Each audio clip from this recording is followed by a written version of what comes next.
여러분 안녕하십니까? 5월 24일 정오뉴스입니다. 첫 소식입니다. 중국을 방문하고 있는 북한 특사 최룡해 인민군 총정치국장이 관련국들과 대화에 나서고 싶다는 뜻을 나타냈습니다. 육자회담 복귀 가능성도 배제하지는 않겠다는 뜻으로 해석됩니다. 북한의 특사가 오늘 시진핑 주석을 만날 수 있을지도 관심입니다. 최 총정치국장은 베이징 인민대회당에서 류인상 공산당 정치국 상무위원을 만났습니다. 최 국장이 조선노동당 정치국 상무위원으로 북한 내 서열 3위인 것에 비해 류인상 상무위원도 중국 공산당 서열 5위여서 정치적으로 비슷한 위상입니다. 최 국장은 북한의 대화 가능성을 타진하고 나섰습니다. 중국이 강력히 요구해온 육자회담 복귀 가능성도 배제하지 않은 것으로 보입니다. 중국도 북한의 육자회담 재개를 촉구했습니다. 한반도 비핵화와 안정, 대화와 협상을 통한 문제 해결 원칙을 견지하기를 희망한다고 강조했습니다. 대화 의사를 밝히는 등 성의를 표시함에 따라 북한 특사가 시진핑 주석을 만날 수 있을지도 관심입니다. 핵 문제 등 북중 간 현안에서 견해차가 워낙 커서 시 주석이 예방을 받지 않을 수 있다는 분석은 여전합니다. 관영지 헌구시보가 사설을 통해 북한의 핵실험 등을 거론하며 북한에 양보하는 모습을 보여선 안 된다고 강조하는 등 비난 여론도 부담입니다. 지진 피해 지역 스촨성을 방문한 시진핑 주석은 일단 베이징으로 복귀한 것으로 알려졌습니다. 다음 소식입니다. 정부와 한국전력공사의 밀양 송전탑 공사 강행이 아랍에미리트 연합과 맺은 원전 수출 계약 때문이라고 알려지면서 파장이 일고 있습니다.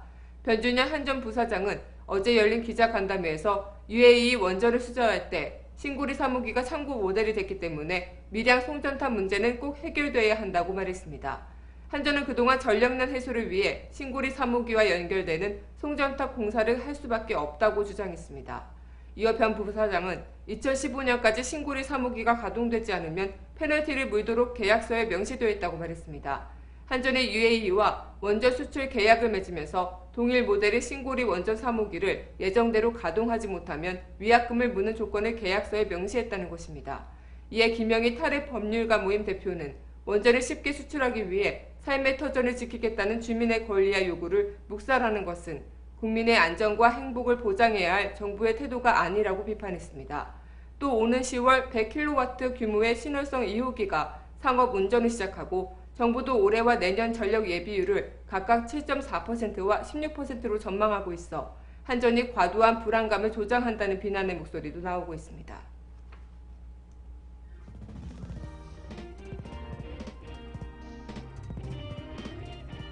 단신입니다. 국세청이 지난 2008년 CJ그룹 세무조사 당시 발견한 국내 차명 계좌 수가 500여 개에 달한 것으로 확인됐습니다.